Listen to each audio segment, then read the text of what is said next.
আসসালামু আলাইকুম। আজকে আমি সামান্য দুধ আর সামান্য পরিমাণে ময়দা দিয়ে ভীষণ মজার নরম তুলতুলে লাল জাম মিষ্টি বানিয়ে দেখাবো। এই মিষ্টি বানাতে বেশি সময় ও বেশি উপকরণের প্রয়োজন হয় না। যখনই মিষ্টি খেতে মন চাইবে ঝটপট এই মিষ্টি বানিয়ে খেতে পারবেন। আমার এই প্রসেস প্রথম থেকে শেষ পর্যন্ত ফলো করলে যে কেউ এই মিষ্টি বানাতে পারবে। আশা করছি আমার আজকের এই লাল জাম মিষ্টি আপনাদের কাছে ভালো লাগবে। ভালো লাগলে লাইক কমেন্টে বেশি বেশি শেয়ার করে দিবেন। প্রথমে চুলায় প্যানে নিয়ে নিচ্ছি লিকুইড দুধ 2 কাপ। আমি এখানে 2 কাপ দিয়ে মিষ্টি বানাবো। আপনারা যদি আরও বেশি করে মিষ্টি বানাতে চান তাহলে বেশি করে দুধ নেবেন। এখন আমি এই 2 কাপ দুধকে জাল করে ঘন করে নেব। অনবরত নেড়েচেড়ে নিতে হবে, তাছাড়া কিন্তু তলায় লেগে যাবে। আর সাইডে যে শক্ত অংশগুলো মাঝে মাঝে নামিয়ে দিতে হবে,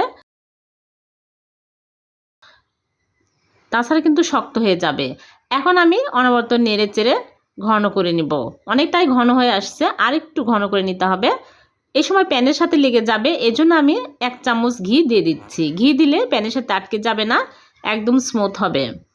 এখন আমি আরেকটু ঘন করে নিব। অনেকটাই ঘন হয়ে আসছে। এই অবস্থায় এখন চুলা থেকে নামিয়ে নিচ্ছি। বেশি ঘন হয়ে গেলে ঠান্ডা হওয়ার পরে আরও শক্ত হয়ে যাবে। এখন আমি চুলা থেকে নামিয়ে একটা প্লেটের মধ্যে ঢেলে নিচ্ছি, নিয়ে ঠান্ডা করে নেব। ভালোভাবে ঠান্ডা করে নিতে হবে। এখন দিয়ে দিচ্ছি ময়দা 2 টেবিল চামচ, আর দিয়ে দিচ্ছি বেকিং পাউডার 1 চিমটি, আর বেকিং সোডা দিয়ে দিচ্ছি 1 চিমটি। দুটো সমান সমান দিয়ে দিলাম, বেশি দেওয়া যাবে না। আর দিয়ে দিচ্ছি ঘি 1 চামচ। ঘি যতই বেশি দিবেন মিষ্টির টেস্টটা ততই বেড়ে যাবে। এখন আমি সবগুলো ভালো করে মিক্স করে মেখে নেব।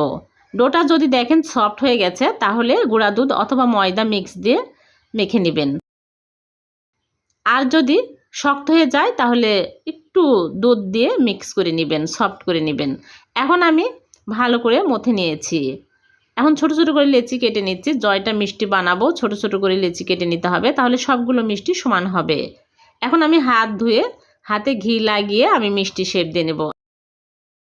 আমি এখানে চমচমের শেপ দিয়ে নিচ্ছি, আপনারা চাইলে গোল করেও বানাতে পারেন। এইরকম করে ছোট ছোট করে আমি সবগুলো মিষ্টি বানিয়ে নিচ্ছি। এই মিষ্টিগুলো যখন তেলে ভেজে শিরাতে দেব তখন মিষ্টিগুলো ফুলে বড় বড় হয়ে যাবে। সবগুলো মিষ্টি আমি বানিয়ে নিয়েছি। দেখুন এই মিষ্টিগুলো এখন আমি তেলে ভেজে নেব। চুলায় আগে থেকেই পরিমাণ মতো তেল দিয়ে তেল হালকা গরম করে নিয়েছি। এখন আমি মিষ্টিগুলো একটা একটা করে দিয়ে দিচ্ছি। চুলার আঁচ কিন্তু এই সময় মিডিয়াম টু লোয়ে রাখতে হবে। বেশি হাই হিটে তেল গরম করে মিষ্টি ছাড়া যাবে না, তাহলে মিষ্টিগুলো ফেটে যাবে।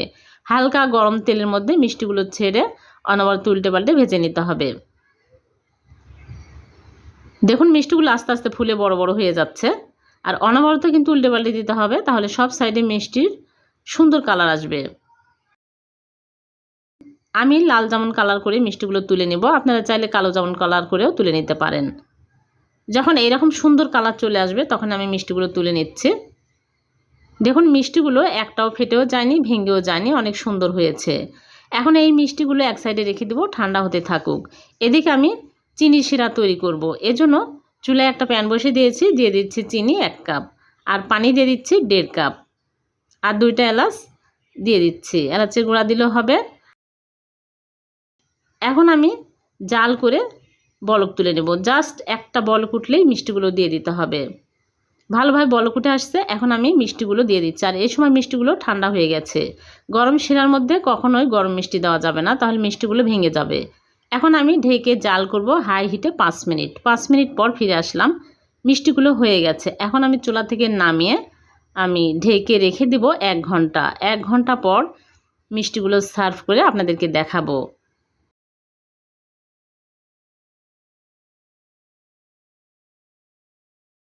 ফিরে আসলাম 1 ঘন্টা পর। দেখুন মিষ্টিগুলো রসে একদম ফুলে বড় বড় হয়ে গেছে, আর সবগুলো শিরা সোপ করে নিয়েছে। এখন আমি সার্ভ করে নিচ্ছি।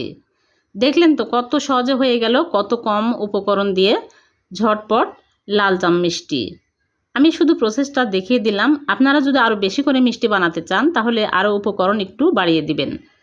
দেখুন মিষ্টি কতটা নরম তুলতুলে হয়েছে, দেখেই বোঝা যাচ্ছে কতটা পারফেক্ট হয়েছে। ভালো লাগলে লাইক কমেন্টও বেশি বেশি শেয়ার করে দিবেন। চ্যানেলটিকে সাবস্ক্রাইব করে চ্যানেলের সাথেই থাকবেন, আর পেজ থেকে দেখে থাকলে পেজটিকে ফলো দিয়ে রাখবেন। আবারও দেখা হবে নতুন কোনো রেসিপিতে। সে পর্যন্ত ভালো থাকবেন। আল্লাহ হাফেজ।